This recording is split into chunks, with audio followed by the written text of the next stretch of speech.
Hi, இந்த KitKat ப்ரௌனியை நான் எப்படி டெக்கரேட் பண்ணி எடுத்துக்கிட்டேன்னு இந்த வீடியோவில் நம்ம பார்க்கலாம். இந்த ஆர்டர் வந்து கிட்டத்தட்ட 1 வீக்கு மேலே இருக்கும். அண்ட் இதை ஆர்டர் பண்ணவங்க நம்மளோட ரெகுலர் கஸ்டமர் தான். அவங்களோட 3rd ஆர்டர் இது. ஸோ அன்றைக்கி கஸ்டமர் வீட்டில் ரிலேட்டிவ்ஸ் வந்திருக்கிறதா சொல்லிட்டு நம்மக்கிட்ட 1/2 kg கிட்கேட் ப்ரௌனி கேட்டிருந்தாங்க. அண்ட் ஃப்ராஸ்டிங் வந்து white chocolate and dark chocolate ரெண்டுமே கேட்டிருந்தாங்க. ஸோ அவங்க கேட்ட மாதிரியே 4 பீஸ்க்கு ஒயிட் சாக்லேட், 4 பீஸ்க்கு டார்க் சாக்லேட் வச்சு நம்மளும் ஃப்ராஸ்டிங் பண்ணி எடுத்துக்கிட்டோம். அண்ட் கான்ட்ராஸ்ட்டாக இருக்கணுங்கிறதுக்காக ஒயிட் சாக்லேட் ப்ரௌனிஸ்க்கு golden sprinkles and dark chocolate ப்ரௌனிஸ்க்கு ஒயிட் கலர் ஸ்ப்ரிங்கிள்ஸ் கொடுத்து எடுத்துக்கிட்டோம். ஒரு கிட்கேட் அடிஷ்னலாக இருந்துச்சு, அதையே வந்து நம்ம கஸ்டமருக்கே கொடுத்தாச்சு.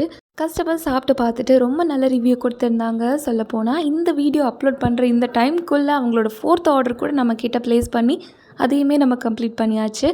நீங்களும் நம்மக்கிட்ட ப்ரௌனி சாப்பிட்ணுன்னு நினச்சிங்கன்னா ஸ்க்ரீனில் தெரிய வாட்ஸ்அப் நம்பருக்கு மறக்காமல் மெசேஜ் பண்ணுங்கள். அண்ட் நம்மளோட இன்ஸ்டாகிராம் சேனல் பேஸ்ட்ரி ஃபீஸ்டாவும் மறக்காமல் ஃபாலோ பண்ணிக்கோங்க. பாய்.